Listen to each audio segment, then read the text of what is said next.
Alright, welcome to another video by Johnny. In this video, I will correct writing for my students from class IELTS 39. And guess what? Today we have 4 essays to correct. And we are working on Cambridge 15 Test 2 Writing Task 1. Ok, hôm nay chúng ta sẽ 4 bài writing để sửa và đây là task 1 của test số 2 trên cuốn cam 15. Okay, class, have you watched both my videos before you attempt to write this one? Class? Yes. Bạn đã xem hết video của mình Sure. rồi mới làm này phải không? Dạ đúng rồi. I hope that it's true because Miss Lina, where are you? And Mr. Trung, your microphone was off. Yeah. Okay, now, anyway. The graph below shows the number of tourists visiting a particular Caribbean island between 2010 and 2017. Cái biểu đồ bên dưới này nó chỉ được cái số lượng du khách viếng thăm một cái hòn đảo cụ thể ở vùng Caribe giữa cái giai đoạn là 2010 và 2017. So these things happened already in the past. Những cái này đã diễn ra rồi nha mọi người. Okay. So, number of tourists visiting a Caribbean island, and this is million of visitors. Cái đơn vị tính của nó là hàng triệu khách viếng thăm. And these are the years. So, the line on top here, it's the total. Cái đường bên trên này là tổng số. The line, the dashed line here, it's visitors staying on island. Cái đường mà nó dash, cái đường mà nó đứt đoạn này là những khách viếng thăm mà nó ở là trên đảo. And this dotted line here, basically it's visitors staying on cruise ships. Of course, these people are richer. Cái đường chấm chấm này là những khách viếng thăm mà họ ở lại trên du thuyền. Of course, những người sẽ giàu có hơn. You don't need to say that. Anyway. Let's look at Miss Lin's writing now. Miss Lin, are you ready? Yes. Of course, you should be ready. The line graph compares and contrasts. So sánh và tương phản. Holiday makers. Những người tạo ra kỳ nghỉ ha. Holiday makers.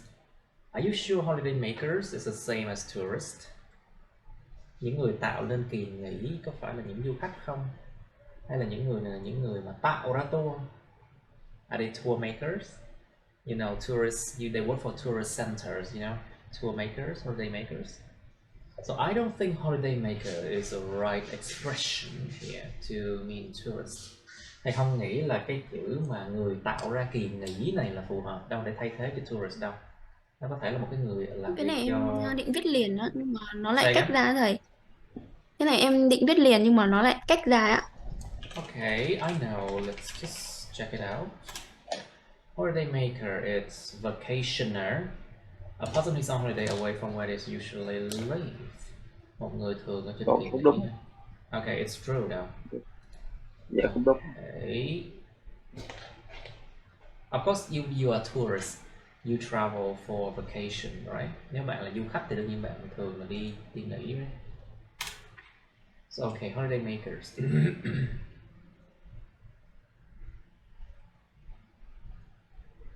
A particular, một cái hòn đảo cụ thể và một hòn đảo vùng Caribe. I mean, you don't need to say a particular Caribbean island. You can just say a Caribbean island. It's enough. Không cần phải viết là hòn đảo cụ thể đâu, hay là một hòn đảo vùng Caribe đủ rồi. During a 7-year period, trong giai đoạn 7 năm. Trong một giai đoạn 7 năm. Tại vì lần đầu tiên mình nêu ra cái một giai đoạn đó. It's the first time you mention a 7-year period. So you should use an indefinite article, an. Lần đầu tiên mình nêu cái gì đó, mình giới thiệu ra mình phải dùng mạo từ không xác định an nhé. Còn cái the line graph là tại sao có the? Tại vì nó thể hiện ra trước mặt mình luôn rồi. Và mình từ cái này mình viết ra, nó sẽ xác định rồi. Line graph here is already shown in front of you, so it's definite. So it means you have to use a definite article, the. Okay. An inspection, một cái sự mà inspection, một cái sự mà soi xét. An inspection highlights that the total number of visitors visiting island witness an Thầy ơi, what? cho em hỏi cái Yes. cái chỗ chữ travel ở trên là traveling hay là travel in đi? Visiting. Well, it's Dạ, true tại that vì it's travel because they are the one who did travel, right, in the past. Đương nhiên những cái người này họ thực sự họ có đi lại đến cái vùng hòn đảo này trong quá khứ, cho nên travel cũng được, nó không dạ, sao đâu. It's not wrong. It's the dạ, dạ, vacationer or holiday makers that traveled. They did travel, right? dạ, dạ, So travel dạ, it is correct as well. dạ. Okay. What is a ceiling trend, Miss Lynn? Xu hướng trần, đụng trần là sao?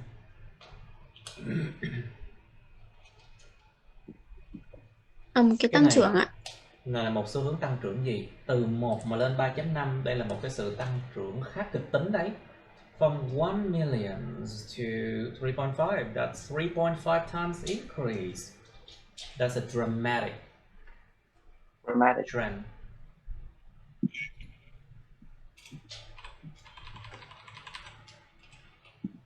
Or you can say an increasing trend. Or if you want to write it in a more accurate way, a dramatically increasing trend. Có thể dùng adverb này để bổ nghĩa cho cái tính từ increasing. You can use this adverb to provide more information about the adjective increasing.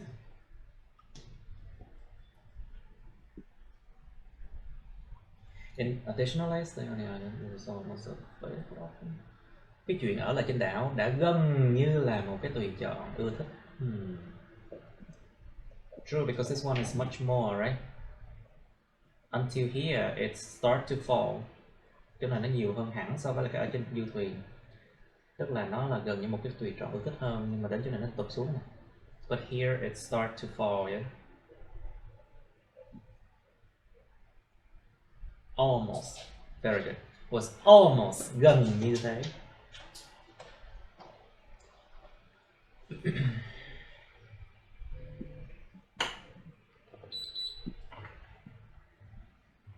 In the first year, the sum and the total is the same thing.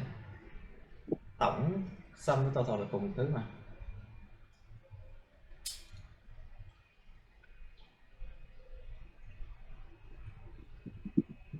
Let's just say the total number of guests.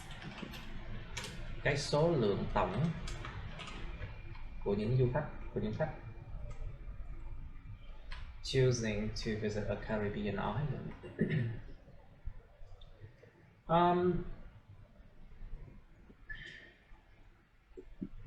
Thật sự không cần thiết phải lặp lại là chọn viếng thăm cái đảo này, tại vì bởi vì có một cái hòn đảo duy nhất trong cả cái bài này thôi và em đã nêu trên đây rồi.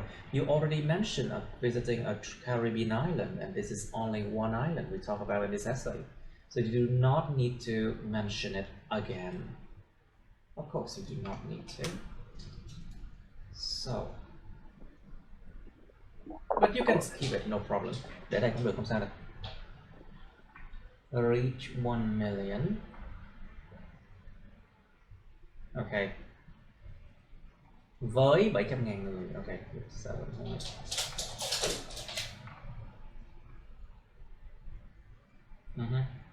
For the rest opting to stay on cruise ship, lựa chọn để ở trên cruise ship after 3 years. Trong cái năm đầu tiên, nhưng mà trên đây em là chưa nêu là thời gian 7 năm là bắt đầu từ năm bao nhiêu nha. You haven't mentioned the 7-year period when it started. So I think during a 7-year period, and then from 2010 to 2017.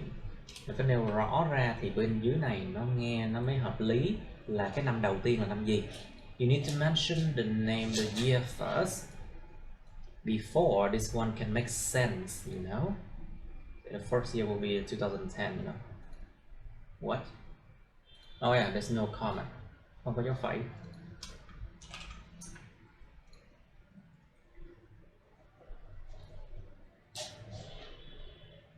After 3 years, 2013 nhé. 2013. The number of travelers staying on island.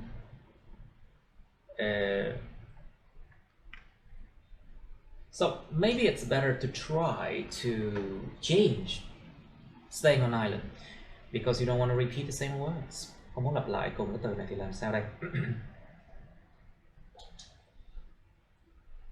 Remaining on island.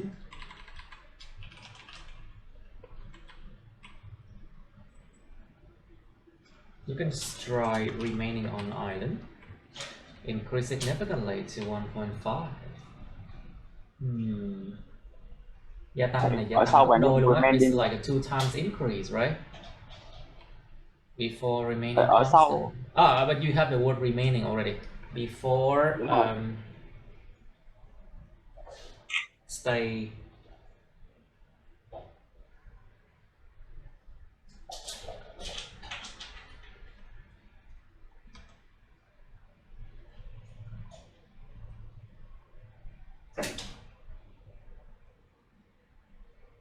You can say staying on island or okay. Let's just say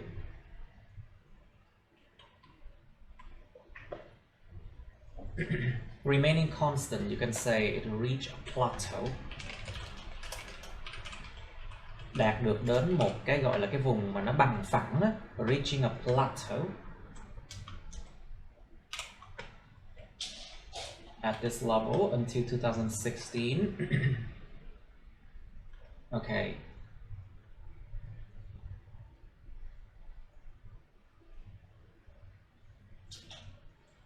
Không phải whereas đâu, nó là where thôi. It's not whereas. Until 2016, where fluctuated. What? Cái khúc này tôi không hiểu nha. I don't understand this part. This part is confusing.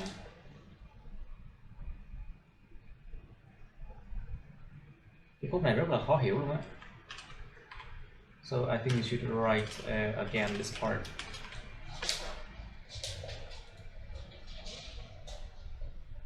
Moreover, in the last year, there was a last year 2017, it was a sharp rise. Cái này không có cần lặp lại này nữa. You do not need to repeat the same thing again. Surprisingly, đáng ngạc nhiên rằng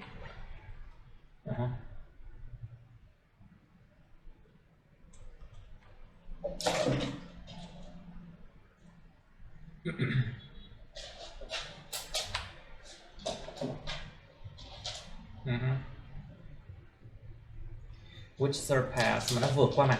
Ok, vượt qua mặt con số đó của guests opted to stay on island. Ok.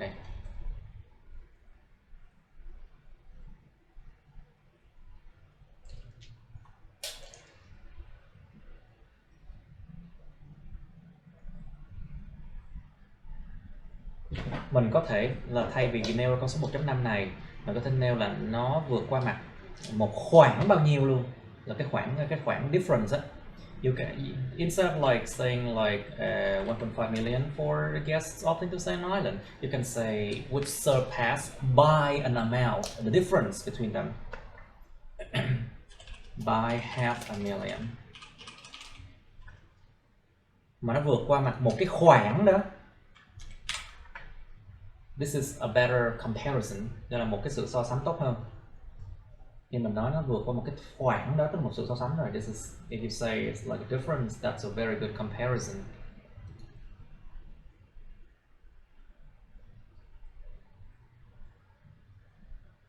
Okay. But in this essay, it's very difficult to not repeat words, right? Cái bài này thực sự rất là khó để tránh cái chuyện mà lặp lại từ rồi, đúng không mọi người? Yeah. Mình chỉ đổi được mấy cái có thể. You can only change a few, yeah. Yeah. Cho nên thực sự mà nói là cái cách mình nghĩ tốt hơn hết là mình nói một cái đường này thôi, xong rồi từ năm bao nhiêu, xong rồi nó cắt cái đường kia ở đâu đó, một cái đường là một đoạn chẳng hạn. So I think it's better if you use one paragraph body to talk about one line only. So in that sense, you do not have to repeat so many times the same way to describe, you know.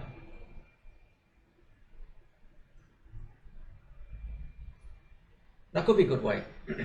Có thể là một đoạn thân bài cho một đường, ba đoạn chẳng hạn. Maybe 3 paragraphs or 3 lines, maybe. That would be much easier, I think. You don't have to repeat anything.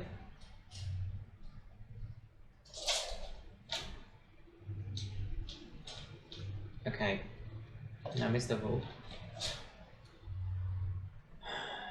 Một hòn đảo điển hình cũng được. Typical is almost the same as particular. Gần như là một thứ thôi. Cái đó mình bỏ typical được không? Kiểu bỏ luôn typical luôn. And an island? Why not? You can remove typical, yeah? Dạ, chứ em thấy typical đó nó cũng hơi dư á. Không có lan nguyên liên quan. Dạ, kiểu em viết kiểu paraphrase lại thì nó cho nó đủ chữ ở trên. You want to paraphrase, you have everything. Yeah.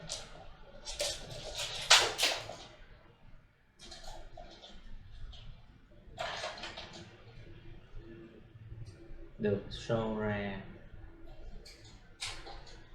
Nhìn chung cái đảo nó không phải là một cái gì đó sống, cho nên sẽ không có cái sở hữu phẩy s như vậy nha. The island is not something that's alive, so you cannot use apostrophe s. Apostrophe s là cái dấu phẩy s này nè. Mình không thể sử dụng với những cái nào mà nó không sống nha. Like for example, cái giá thành của khách sạn, the price of the hotel, not the hotel's price. Okay. Yeah. So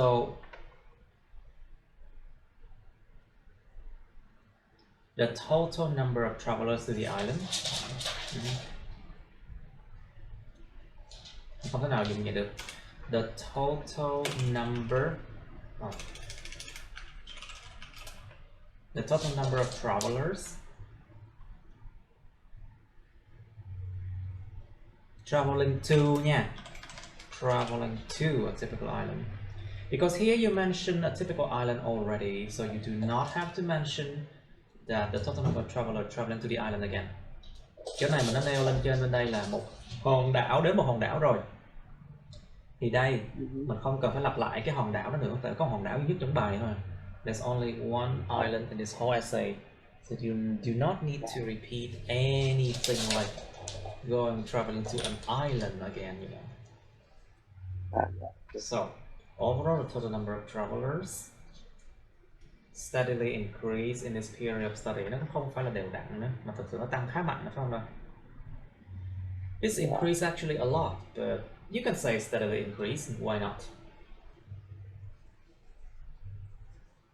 Besides, before the reverse from the middle of 2015, trước cái giai đoạn đảo chiều,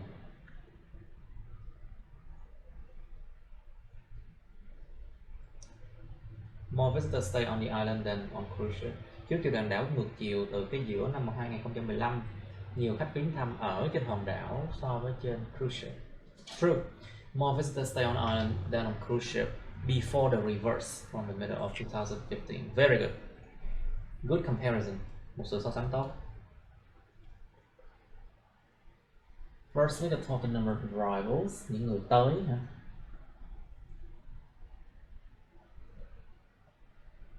Tại vì trên đây mình đã nêu an island rồi, cho nên nó xác định phải là the island. Here you mention a typical island, so now people know what island you're talking about. So you can say the or the island here. Tăng từ từ. Này không dám từ từ đâu, cái này tăng nhiều lắm á. Bây giờ lương em đang 10 triệu, tăng lên 27,5 triệu. Xem có từ từ không? That's a lot. If your salary increased from 10 million Vietnam đồng to 27.5 million, that's a lot. It's not gradual. Thôi tăng thôi, tại cũng được. But it's better to say rose sharply, for example, gia tăng một cách sắc cạnh, một cách nhanh chóng. Grow shortly. It didn't stay at this level in 2016. Nó cứ dừng lại giai đoạn này. Before it jumped to, trước khi nó nhảy lên số 3.5.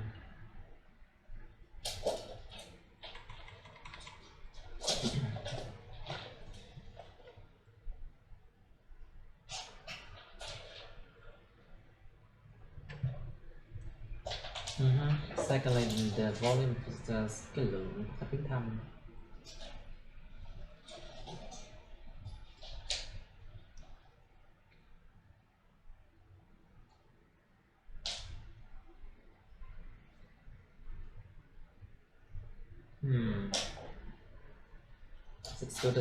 ba đoạn em, ba đoạn em sẽ chia ra ba cái cho nó. Okay, three paragraphs, huh?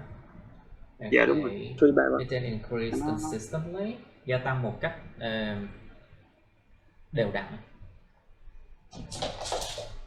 Before reaching a plateau, trước khi đạt được một cái bình nguyên, một cái chỗ mà nó bằng phẳng. Cái đây là em coi cái clip của thầy, em bỏ vô. Clip video này. Clip my video clip, yeah. Which lasted from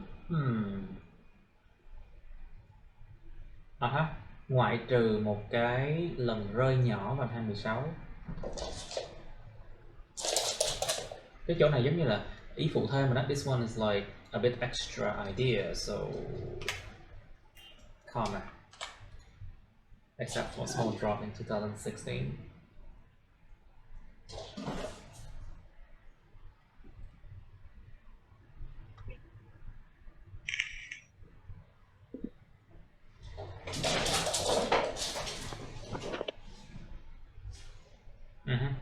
Lastly, nhưng mà nếu mà nói như vậy ba đường riêng ra thì nó sẽ không có cái chỗ nào để nói cái sự cắt nhau ở chỗ nào, xong rồi có vượt qua mặt chỗ nào, you know. Nó có thiếu câu cuối thầy, câu cuối em có nói câu đó. Câu cuối em có nói cái đó. Dạ. Câu cuối em có nói cái đó. There were far fewer tourists. Đã có ít du khách hơn nhiều. Cái này là 1/4 của triệu. You can say, instead of saying numbers again, you can say it's a quarter of a million. Yeah. 1/4 của 1 triệu, a quarter of a million. It's not wrong, but I'm just trying to give you more ways to write it. Yeah, okay. After some fluctuation over the following 2 years, climbing steadily, overtaking, vượt qua mặt.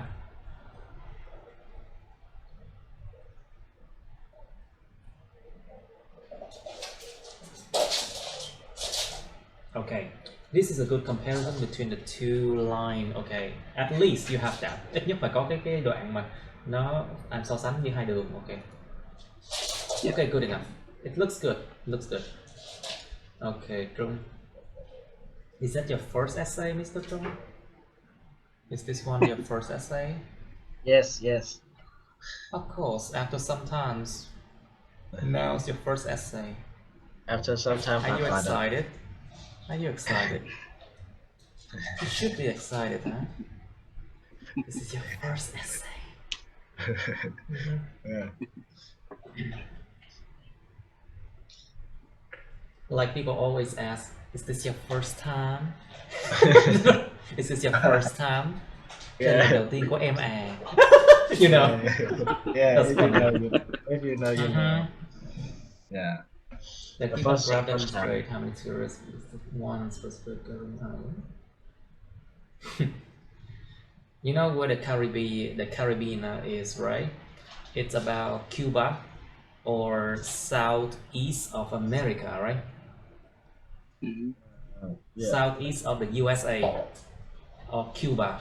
That's where the Caribbean Sea are, you know. Cái vùng Caribe là cái vùng ở nước mà phía đông nam của nước Mỹ, hoặc là phía đông của Mexico á, hoặc là cái vùng mà nó có chữ có cái Cuba á. Dạ.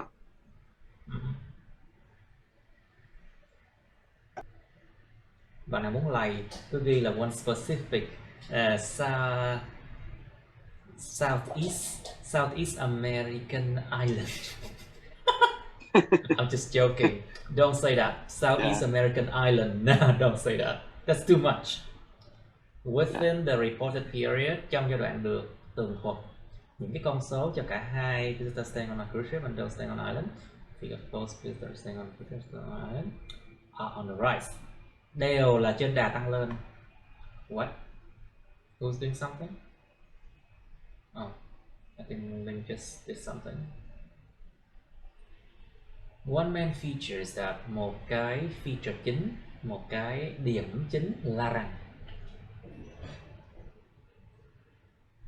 visitors staying on the island dominated, áp đảo,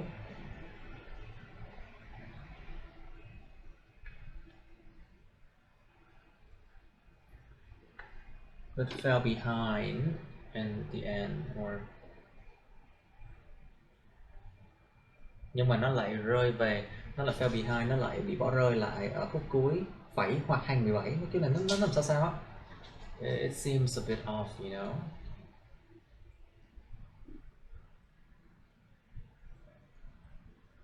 Rồi đúng, thầy ơi, cái này đúng rồi mà thầy. Như là cái số Nó nghe đúng nhưng mà cái giọng văn nó hơi kỳ kỳ. Yeah, but it's correct, but the flow, it seems weird. But fell behind in 2017, let's say that.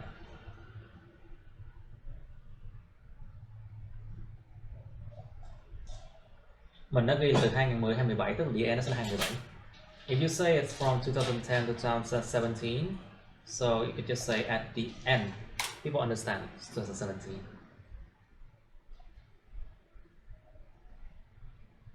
Cái chỗ này cũng không cần nêu ra năm nữa. You do not even need to mention 2010 in here.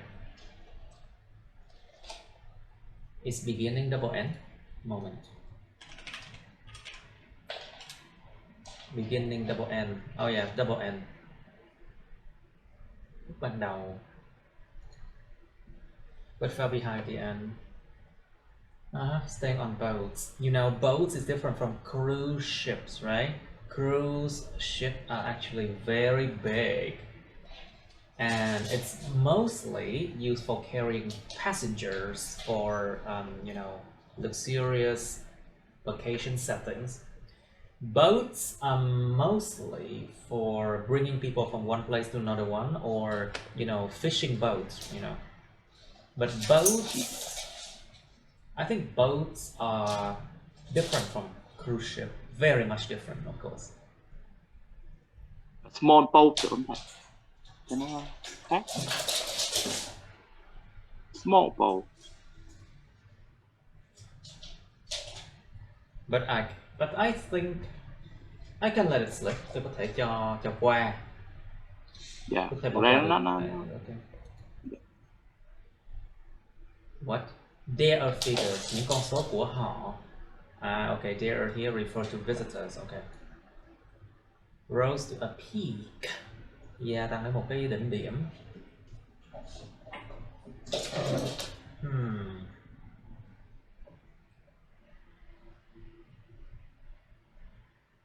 Then fell quickly. Then fell quickly 1 year later là được rồi. You do not need in. Fell quickly 1 year later.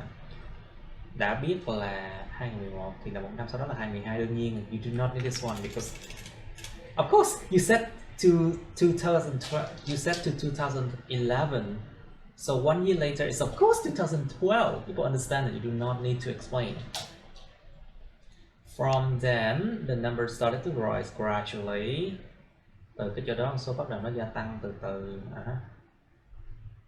Gia tăng từ từ và đều đặn. Gradually and consistently to reach around 2 million in 2017.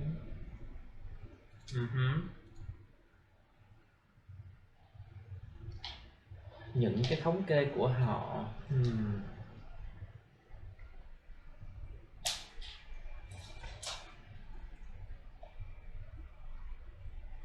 Mấy con số này nhìn nó bự bự, nhìn nó nhức đầu. Bây giờ có cách nào không? Is there a way to not writing like big numbers like this? It doesn't look nice on essay, you know. So at around 3/4. 3/4. 3/4 means 3 out of 4. 3 divided by 4 is 750,000. 3/4 of a million. 3/4 của 1 triệu. Around 3/4 of a million and remain stable until 2011. But you mentioned you used the word around here already, so try to not repeat it here. Tránh lặp lại cái around ở đây nha. At roughly, maybe, or approximately, you know, xấp xỉ. Nearly, about. Say nearly or nearly, gần như. And remain stable until 2011. Vẫn còn tương đối ổn định.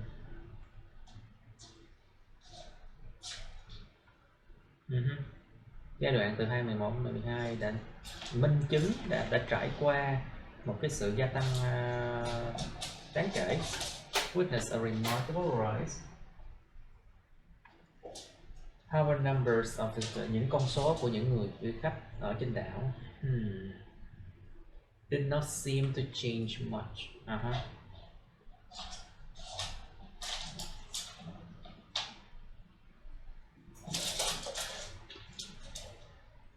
Trên đây mình đã nêu là những người chọn trên đảo rồi. Nguyên cái đoạn này chỉ dành cho những người trên đảo thôi. This whole part is for people choosing to stay on the island. So you do not need to say this again. Không cần phải lặp lại này đâu. Tại vì mình đã nói nguyên cái đoạn này chỉ dành cho người trên đảo thôi mà, cho nên cái đoạn ở trên đảo này nó không cần nữa. You can just say the number. Tuy nhiên con số đã không có dường như thay đổi nhiều lắm. Không có dường như kỳ kỳ. Did not change much là được rồi. Không có thay đổi nhiều lắm.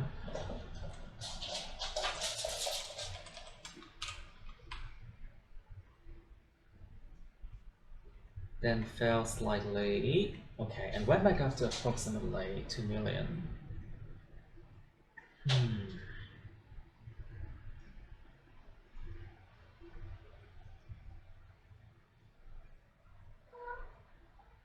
Nhưng mà nếu nói như vậy thì nó không có cái đoạn mà hai bên cùng cắt nhau nhỉ? If you say like this, there's no part when they cross each other here.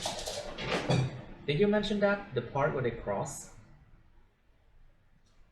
Biết Trung có nói cái đoạn mà chúng cắt nhau chưa nhỉ?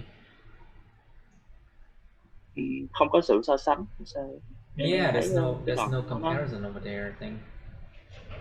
Yeah.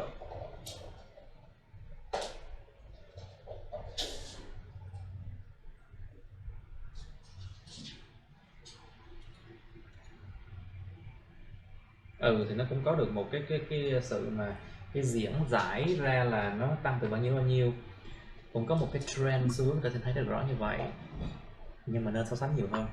I think even though when I read it, there's a flow that describes the changes, yes, but I feel like you need to have more comparison. I think cần phải so sánh nhiều hơn.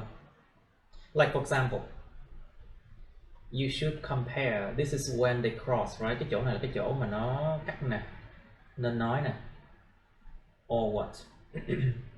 Ở dưới cùng này. Yes, sir. Yes. 025, 015, 2015. Right here. You mean, okay, this is between the 2 years. Cái khúc này giữa hai năm này mà. Okay.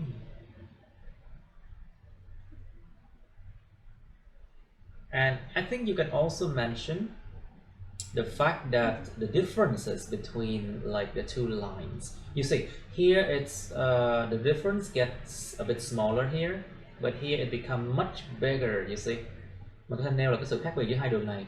Ví dụ chỗ này nó bắt đầu hẹp dần này, nhưng mà cái chỗ này lại bự ra rất là nhiều, xong rồi bắt đầu nó hẹp lại dần và nó giống như là nó close, đóng lại như thế này luôn.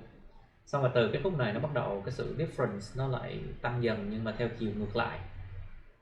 You can say that it closes here, the difference, but from this part the difference become bigger again, but in a reverse direction. That is also a way to describe it.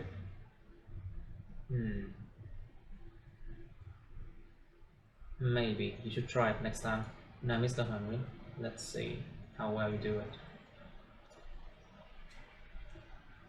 223, huh?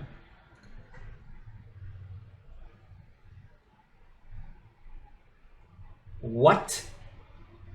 Nơi mà họ ở lại trong một cái giai đoạn 7 năm. Không có ai đi du lịch mà ở lại cho nó 7 năm luôn đâu, như trừ khi họ muốn lấy luôn cái quốc tịch. Là họ Unless the people want to get a citizenship or something, they would stay for like 7 years. You misunderstood it, Nguyên. Em hiểu lầm ý trên này rồi. ý là em viết cái hiểu lầm. Đâu phải là những cái người này họ đi du lịch xong ở lại cho nó 7 năm đâu. No, đây là nó tính là những du khách khác nhau mà. These are different tourists. It's not the same people who stay for like 7 years. You misunderstood it. Dạ, em viết nó bị sai á thầy, chứ không phải là em không hiểu. Nghĩa là bạn wrote it wrong, but you understood sai it. chữ. Okay. Quên dấu phẩy.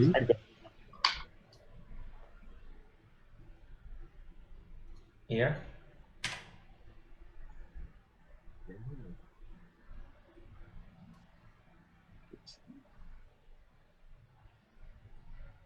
Không cần cái này đâu.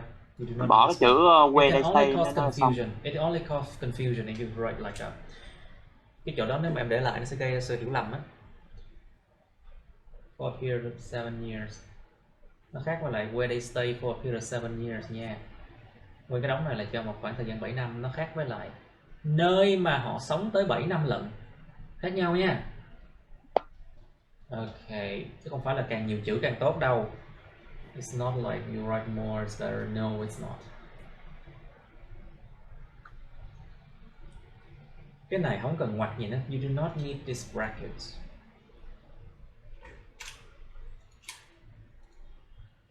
Okay. Overall number of the total visitors increased considerably. Tổng số du khách, tổng số khách du lịch đã gia tăng một cách đáng kể. Cái chữ total có thể dùng như danh từ được. The word total, I think you can use like a noun as well. There, tổng số nè. The total, the total.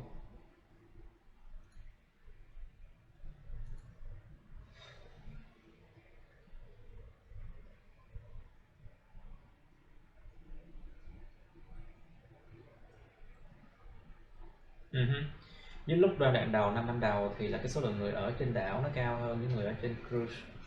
A cruise. No, a cruise doesn't mean anything. And there are actually many cruise ships, you see. That's why there's a plural. Có nhiều cái cruise ship lắm, chứ không phải chỉ là a cruise không. A cruise chẳng có nghĩa gì cả.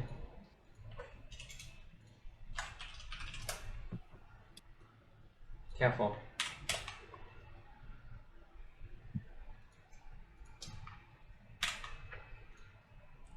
But in the next 2 years, but in the following 2 years thì đúng không? Nhưng mà trong 2 năm theo sau đó, chứ không phải là 2 năm tiếp theo. Nếu em ghi 2 năm tiếp theo thì lỡ đâu ta hiểu là 2 năm tiếp theo so với bây giờ mình đang sống 2022, 2 năm tiếp theo là 2024 nè. Cho nên nó sẽ ghé đây là hiểu lầm.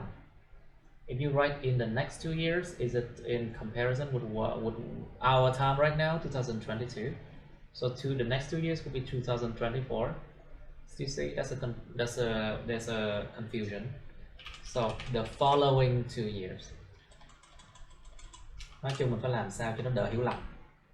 Nó phải rõ ràng. You need to make it clear, you know, no confusion. 2 năm sau đó thì cái xu hướng nó bị đảo chiều lại. The pattern was reversed. In the first year, trong cái năm đầu tiên, cái đảo Caribbean này đã là cái sự lựa chọn của hàng triệu người được viếng thăm. Câu này khá vô thưởng vô phạt. This sentence doesn't serve anything, nor does it provide any useful information. Câu này nó chẳng giúp ích gì, vô thưởng vô phạt mà. Nó không có thông tin nào đáng chú ý cả. There were approximately cái dấu phẩy ngàn nha. Em nhìn là chết rồi, trời ơi. Dấu phẩy ngàn. You need a comma. Yeah.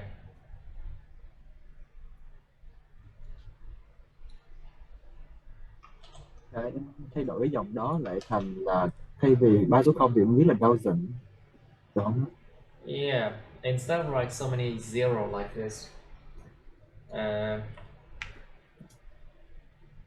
you can say like 700,000. But you do not need to repeat the thousand here if on the same sentence like this, you know.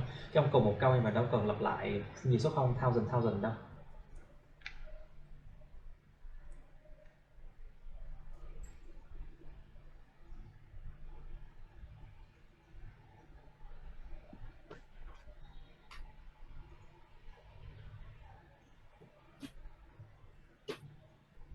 Ok, nếu bây giờ em nêu số 700.000 này đầu tiên đi. Số 300.000 là dưới một nửa đúng không?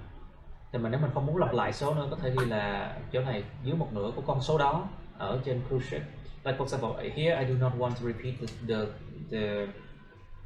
the numbers again. But here 300,000 is actually less than half of this number.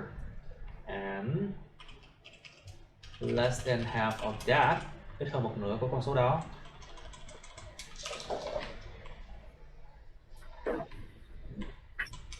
Less than half of that staying on cruise ship.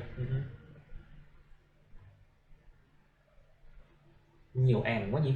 So many ands.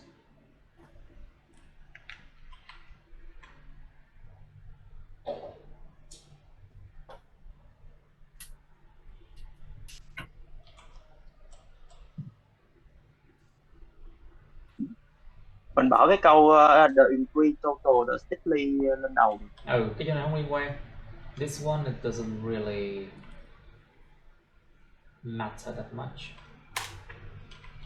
In 2016, the data dramatically increased. Con thông số nó gia tăng một cách kịch tính.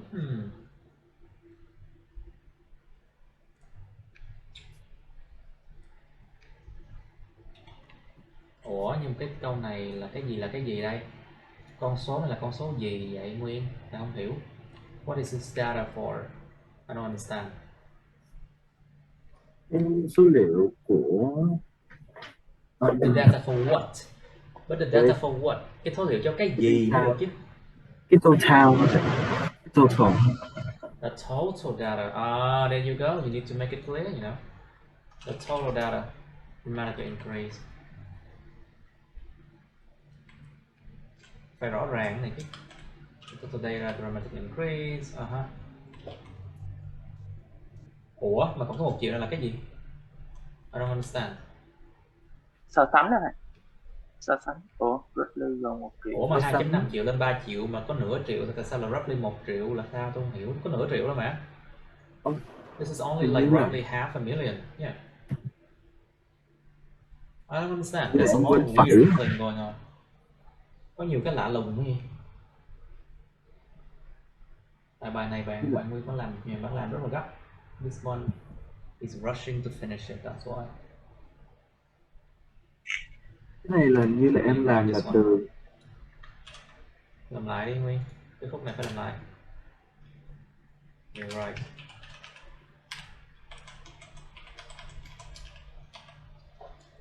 As for the accommodation, thì liên quan đến cái nơi ăn trốn ở của họ.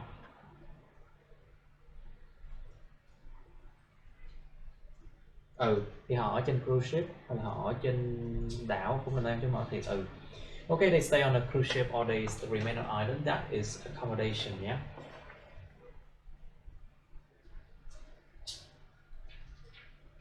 Wait, cái con số này y chang vậy. You repeat the same number here, you see.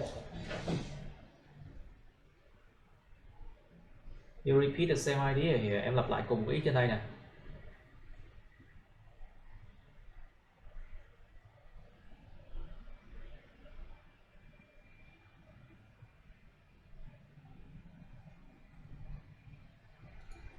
Thì chánh lặp lại. Nếu so sánh với compared to, nếu được so sánh với 2010 đi, the numbers tourists on island doubled in the next 2 years. So there's a but here.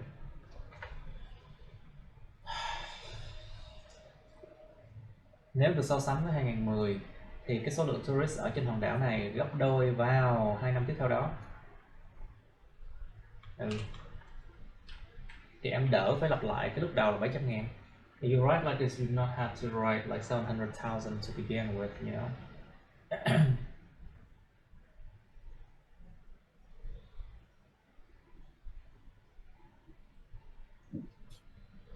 Và tự nhiên cái phẩy và sự ổn định từ 2 năm này nó vô duyên tự nhiên là từng cái câu này, số lượng tourist ở trên hòn đảo này double trong vòng 2 năm tới, phẩy và sự ổn định từ, nó nghe rất vô duyên luôn á. It doesn't sound like the flow doesn't go, it doesn't go well. Có thể ghi là và có một sự ổn định đi, and there was a stability.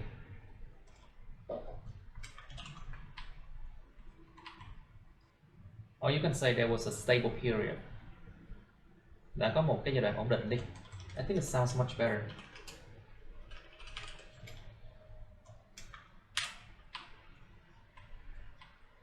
Okay.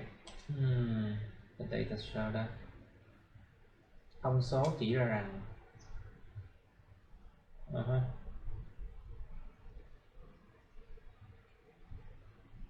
lặp lại nè. You repeat the same ideas.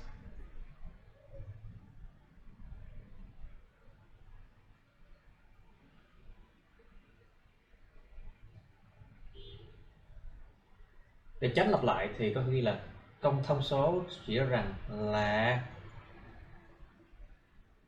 thì chỗ này mình đã nói về số lượng người ở trên hòn đảo rồi, thì cái chỗ này không cần nguyên đóng này đâu. You do not need this whole thing when you already mentioned about people staying on the island here. In 2015, it là được rồi. It decreased to giảm một khoản, đúng không? Decrease by, it means like there's a difference that it decreases, but different from the decrease to, you know. By với to khác nhau nha. Decrease by là giảm một khoản, còn decrease to là giảm đến đúng cái con số đó luôn. It decreased by about 500,000 people. Got back, get back, got là một cái từ rất không trịnh trọng dùng cho văn nói nha. Get, got, get ready, get something. A spoken language, very informal. Mình ghi là return được không ạ? Yes, and return back to, or return to. Return to or return to. I think return to.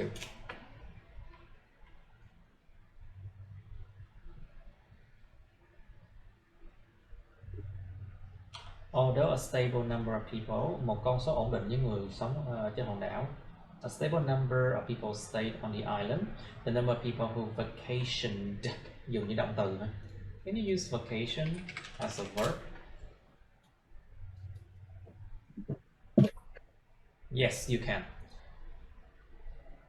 We were vacationing in Vermont. Yes, you can use a verb.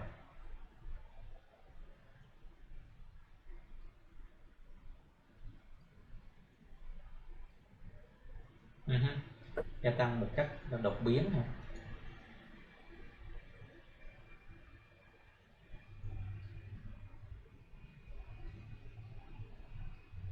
Cái này em đã nêu ra trong cái câu này, cái số lượng người ở trên hòn đảo là cái đầu tiên em nêu ra này.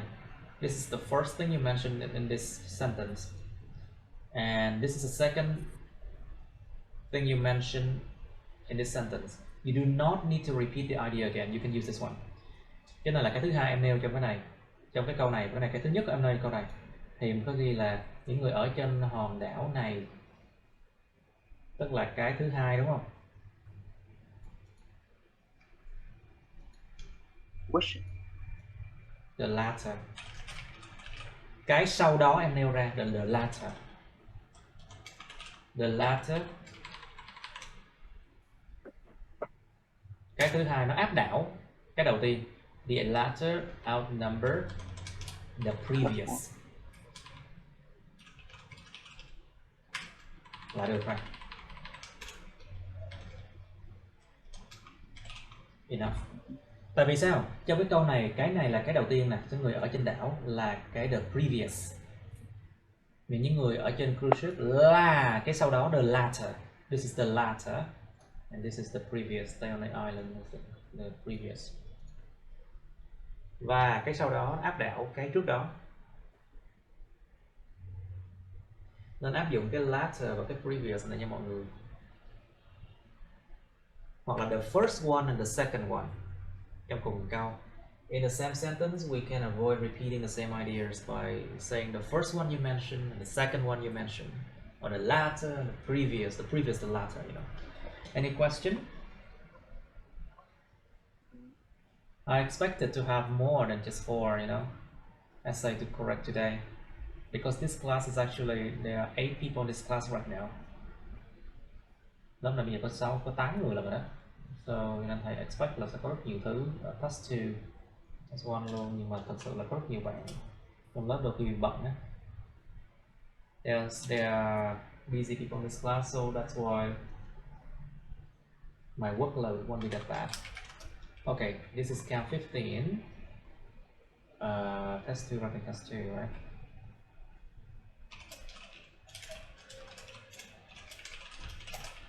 Okay, when's deadline? When you want the deadline to be? Các bạn muốn deadline ngày mấy? You can negotiate the deadline with me if I feel like it seems reasonable enough. Thứ Bảy hen. Let's say Saturday, is it okay? Yeah. Next Saturday? Because remember, we have Thursday as a makeup class. Nhớ là các bạn mình còn bù vào cái ngày thứ 5 nữa nha, mình còn bù ngày thứ 5 ngày 8 tháng 12 nha. Đó là speaking. Còn thứ Bảy đi. Okay, let's do Saturday.